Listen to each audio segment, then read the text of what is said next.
Yes, guys, and welcome to the Hull vs Sunderland match review, where Sunderland have just got away with a 1-0 win, in which was a very tight game away from home against Hull, and it definitely wasn't without its drama as well. But we'll get into it. First and foremost, smash the like button, because Sunderland are back top of the league. It was less than 24 hours we went second. We were having none of it. Reggie said, not a chance. Back to the top of the league, please, and there we go. Obviously, it wasn't quite as easy as that, but getting into the game, we went unchanged against the Hull side that I was feeling a little bit fishy about before the game. I thought they might have us here because I know that they've got quality. I know they've had a very indifferent start to the season. You know, I think it was 3 wins, 3 draws, 3 defeats for Hull, but there's a lot of quality within that Hull City side. So going into that first half, and I'm not going to beat around the bush, it was pretty poor from both sides, really. It wasn't a great watch, particularly for a neutral, I suppose. We did come out with that incredibly aggressive press, which we haven't actually seen for a while. And what I mean by that is, in recent weeks, we've had that sort of... We have to be very patient. We'll allow the opposition a little bit of possession, and only when they do encroach our half will we then come out with the press. But in that first half against Hull, we were right in their faces, really squeezing with the triangles, because Hull are a team that like to play out from the back as well, and they're a team that like to counter-attack. But they're also generally a team that hold possession, which they didn't have at all in that first half. So I was very surprised. The roles were reversed a little bit. I thought we were going to sit back and allow them, and then we would break, but it wasn't. It was the other way around. So what we were doing was working the ball very well out wide, to Mundle or to Roberts, but they were very, very good, in fairness to Hull, in getting themselves back into position and reverting back into a defensive unit when they had to. And even when we did have loads of space on one side with Mundle or one side with Roberts in particular on their right-hand side, he had plenty of times when he was one-on-one with their left-back, but he was just having a torrid time of it. His decision-making was pretty poor, to be honest. He cut inside onto his left foot, as he usually does, but he didn't go for goal. His passing was way off it, and his end product definitely wasn't there, which was very frustrating. A typical Roberts performance, somewhat. But there was some little nice patterns of play in terms of like little triangles, and we cut it down the right hand side after 1-2 with the likes of Trey Hume or Rigg with Roberts. But then just a final end product for any of the players really just wasn't there at all. We weren't putting the ball in for Isidor, however you want to pronounce it. We weren't getting it into him when he was making movement off the ball, and then when he does come deep to get it, that's when we start playing balls, and then there's no one in the box. So it was just one of those halves. It just wasn't really sitting for us. A load of nearly moments, and if anything, they looked just as threatening. Hull City, they had about 4 or 5 opportunities where they did just pump the ball forward, and it ended up being like 3-on-2. They weren't nervous, or they weren't shy from leaving a lot of bodies up top, so then when they do counter, they had players there, and they were very good at that. But as I say, when we didn't hit the ball back off them, they were very good at getting straight back into their defensive unit, so you need to say, fair play to them. But they didn't really make opportunities. Patterson didn't have to make a save in that first half, neither did their keeper, really. Like I said, we had a couple of half chances without really making anything too clear-cut. But we're right on the stroke half-time. There was a little bit of...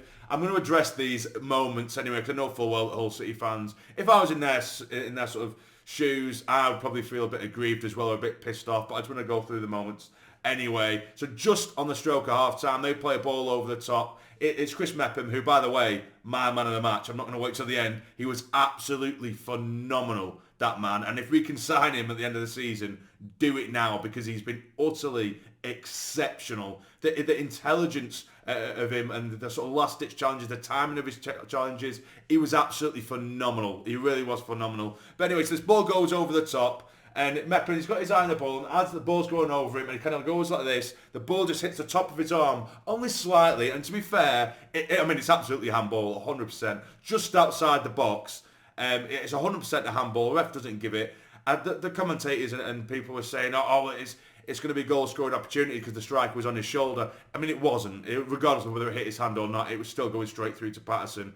But it did hit his hand, so I can understand absolutely why they'd be aggrieved. I just don't think it was a goal-scoring opportunity that people were trying to make out. It definitely wasn't. It didn't really change the flight of the ball too much. It just sort of grazed the top of his arm.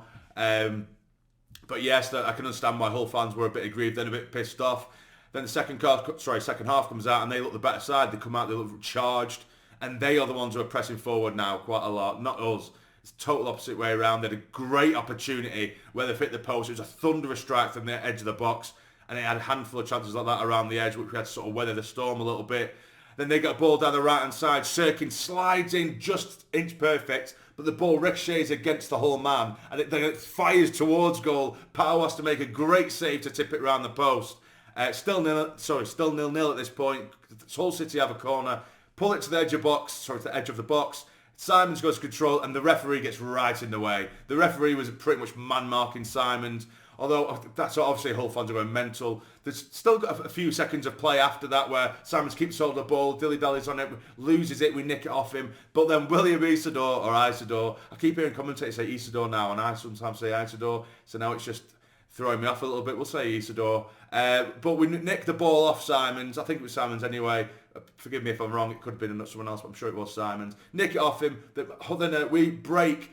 Isidor absolutely has the beating of his man. He has the entire length of the pitch to go, mind you. So we can't just say that the referee just given a goal. There was still a little bit of play afterwards. Simons has lost it, and then he's got the entire length of the pitch. He's got the entire length, sprinting, absolutely rapid. At one point, I thought he's overdone it a little bit. I think you see he was chugging by the time he got into the final third.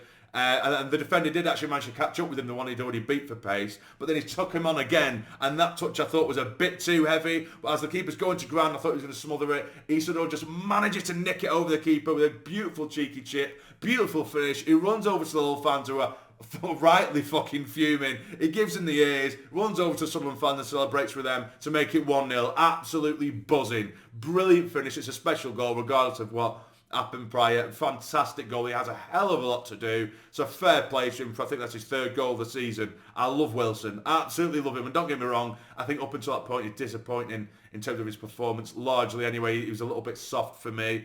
Didn't show enough physicality which Hull was showing him.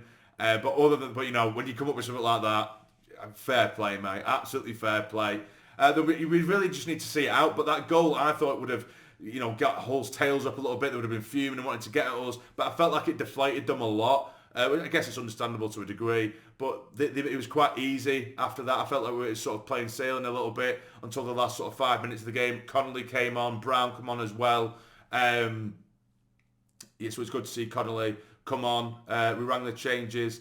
But yeah, so we managed to see it out. No real big chances towards the end. A couple of little goalman scrambles. They were sending the keeper up for corners and what have you. But we managed to see it out. And again, it was one of those games where,